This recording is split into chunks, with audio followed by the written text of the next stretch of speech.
Bwana Yesu asifiwe, mtu wa Mungu. Ninakusalimu katika jina zuri la Bwana Yesu, Mungu aliye hai. Ni matumaini yangu uko salama, uko mzima na Mungu anakusaidia sana. Somo ambalo natamani nizungumze na wewe au niseme na wewe kwa wakati huu wa jioni hii ya leo ni kwa habari ya Mungu ambaye ni rafiki wa kweli, na baadhi ya watu ambao uko nao ambao unadhani kuwa ni marafiki wa kweli lakini si marafiki wa kweli. Bwana Yesu, ninakutukuza, ninaomba usimame mahali hapa na uwe pamoja nami naposema na mtoto wako huyu, naye umpe wepesi wa kuelewa kwa jina la Yesu Kristo. Somo linasema kwamba Mungu wako atakuwa Mungu wangu, Mungu wako atakuwa Mungu wangu. Tafsiri yake ni kwamba unapokuwa na rafiki ambaye anasema Mungu wako atakuwa Mungu wako, Mungu wangu, huyo ni rafiki wa kweli. Lakini yule ambaye hawezi kumchukulia Mungu wako kuwa Mungu wake, tafsiri yake mnakuwa mmepishana katika ulimwengu wa roho. Rafiki wa kweli ni yule ambaye anasema kile utakachokula wewe ndicho nitakachokula mimi, pale utakapokwenda na mimi nitaenda. Huyo ni rafiki wa kweli. Lakini asilimia kubwa sana watu tunaishi na marafiki ambao tunadhani wamewahi kuwa marafiki zetu lakini hawajawahi kuwa marafiki zetu, na bahati mbaya sana wengine wameingia hadi kwenye ndoa wakifikiri kuwa ni marafiki wa kweli wanaopendana, lakini hawajawahi kuwa marafiki wa kweli wanaopendana. Ndio maana unaweza kukuta wengine ndoa zinavunjika, haziendelei, wengine wanakorofishana, hawaendelei na urafiki wao. Tafsiri yake, tunapotafakari kwa habari neno hili kwamba Mungu wako atakuwa Mungu wangu, maana yake kile utakachokula nitakula mimi, pale utakapokwenda na mimi nitakwenda. Ni neno hili ninalipata kwenye kitabu cha Luka, kitabu cha Rutu sura ya kwanza kuanzia mstari wa 12 mpaka pale ambapo nitaishia. Kitabu cha Rutu sura ile ya kwanza mstari wa 12, Biblia inasema, enyi wanangu mrejee, nendeni zenu kwa kuwa mimi ni mzee, siwezi kupata mme tena. Kama ningesema natumaini kama ningepata mme hata usiku huu na kuzaa watoto wa kiume, je, ningesubiri hata watakapokuwa watu wazima? Mngejizuia msiwe na waume? La sivyo wanangu, maana ni vigumu kwangu kuliko kwenu, kwa sababu mkono wa Bwana umetoka juu yangu. Sikiliza, hizi ni habari za Naomi aliyekuwa pamoja na wakwe zake ambao walifiwa na waume zao. Walipofiwa na waume zao, Biblia inasema wale wanawake walibaki pamoja naye. Walipobaki pamoja naye, yeye alipowatazama akasema, itawezekana vipi kuendelea kuishi na watoto hawa? Angali watahitaji kuolewa, na mimi sina mtoto mwingine wa kiume tena ambaye angeweza kuwachukua au kuwaoa wakawa wake za huyo mtoto. Lakini akawaambia kwamba ikipendeza muondoke mwende, ili mwende nyumbani kwenu kwa wazazi wenu, ili mkapate fursa nyingine ya kuolewa mahali pengine au kupata mme mahali pengine. Lakini Biblia inasema akawaambia, mrejee kwenu, mwende kwa wazazi wenu, maana mimi mkono wa Bwana umeondoka juu yangu. Hata kama ingewezekana kwamba nina uwezo wa kuzaa, je, mngeweza kuvumilia ya kwamba nitakapomzaa mtoto mme msubiri mpaka akue ndipo awaoe kisha mzae pamoja naye, au ingekuwaje? Lakini Biblia inasema Naomi alipozungumza hayo, alikuwepo Orpa pamoja na Rutu pamoja naye alikuwa anawaambia haya maneno. Biblia inaendelea kusema ule mstari wa 14, anasema nao wakapaza sauti zao wakalia tena, na Orpa akambusu mkwewe, lakini Ruthu akaambatana naye. Orpa akaamua kumwaga Ruthu na kuondoka kuwaacha pamoja na Naomi. Biblia inasema Orpa akambusu Naomi mkwewe ili aondoke na arudi kwa wazazi wake, lakini Biblia inasema Ruthu akaamua kuambatana pamoja na Naomi ambaye ndiye mkwe wake, ambaye ni mama yake na mume wake. Sikiliza, nataka nikwambie, nikufundishe jambo moja ambalo linaonekana hapa. Jambo la kwanza ni upendo wa kweli ambao unadhihirishwa hapa kwenye hili neno.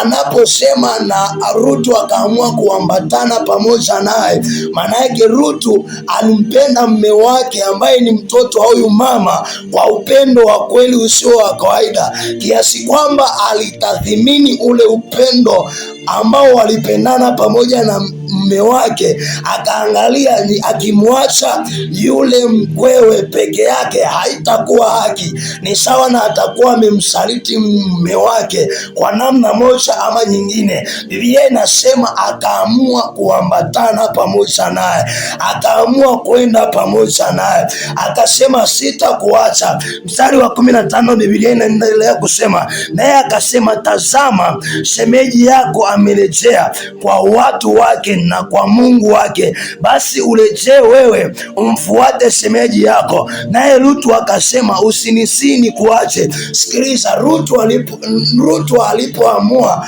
kuambatana naye, akakataa ile hali ambayo mama mkwe wake alikuwa akionyesha ya kwamba aondoke na amwache peke yake. Akasema, sitaweza kukuacha, nitaambatana pamoja na wewe kila uendako. Akamwambia, usinisii nikuache, pamoja na kwamba Naomi alimwambia Ruthu ya kwamba tazama, Orpa ameondoka na kurudi kwa watu wake, na wewe mfuate uende pamoja naye. Biblia inasema Ruthu akamwambia, usinisii nikuache,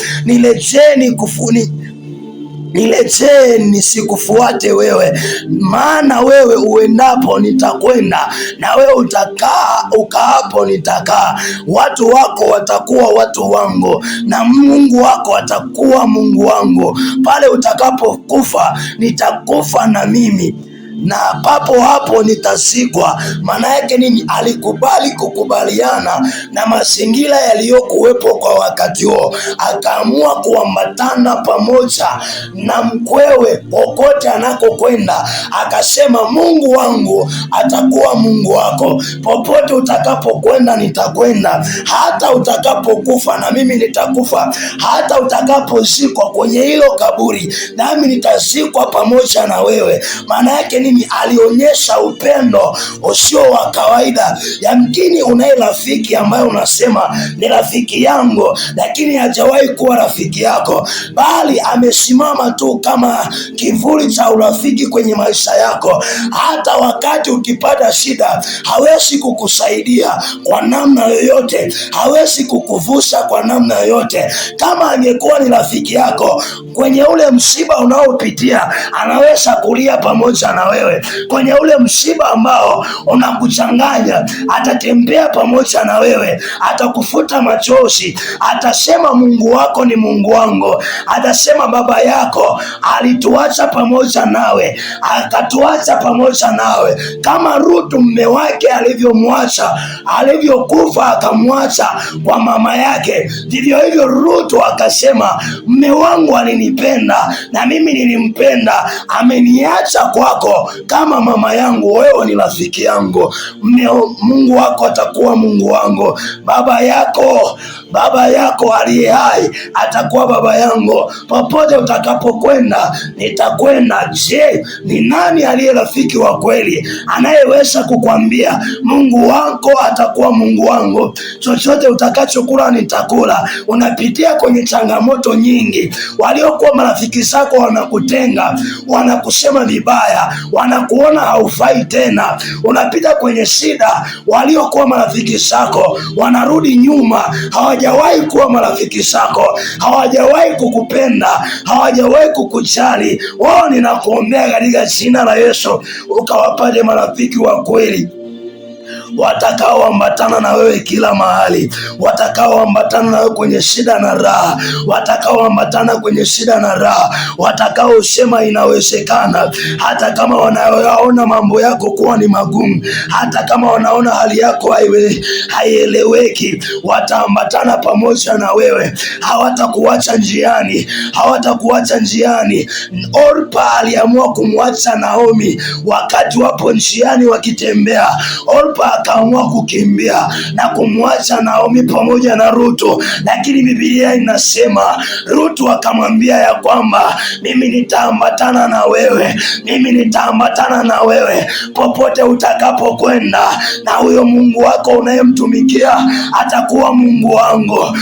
Mungu akakupe marafiki ambao wataambatana na wewe, wataambatana na wewe.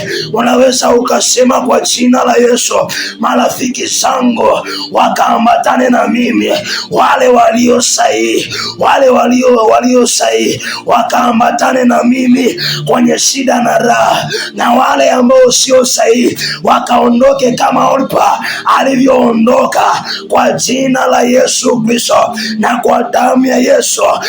Sikiliza nikwambie, kuna wakati ambao marafiki ulionao watakutenga, lakini Mungu hawezi kukutenga. Kuna wakati ambao wale unaowatazama ya kwamba watakuwa ni watu ambao ni msaada kwangu wamekutenga na kukuacha, lakini Mungu hatakuacha. Yupo Rutu mmoja ambaye ataambatana na wewe, yupo Rutu mmoja ambaye atasimama na wewe wakati unalia, atakufuta machozi, wakati unalia atakuwa faraja yako, wakati ukitembea kwenye nyakati ngumu atasimama na wewe katika jina la Yesu.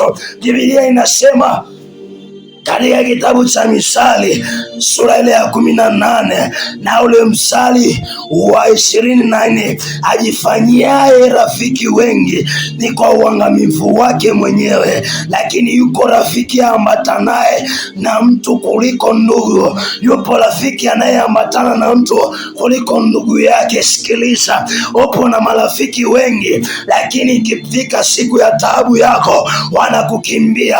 Yupo rafiki wa kweli ambaye anaambatana na wewe kuliko ndugu zako wanavyoambatana na wewe. Yupo rafiki wa kweli.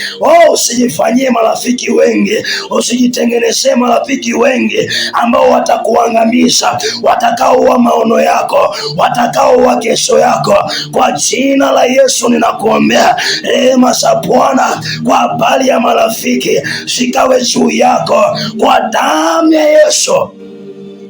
My Father, ninakutukuza Bwana, ninakutukuza jemedari, kwa jina la Yesu Kristo na kwa damu ya Yesu Kristo. Asante Bwana.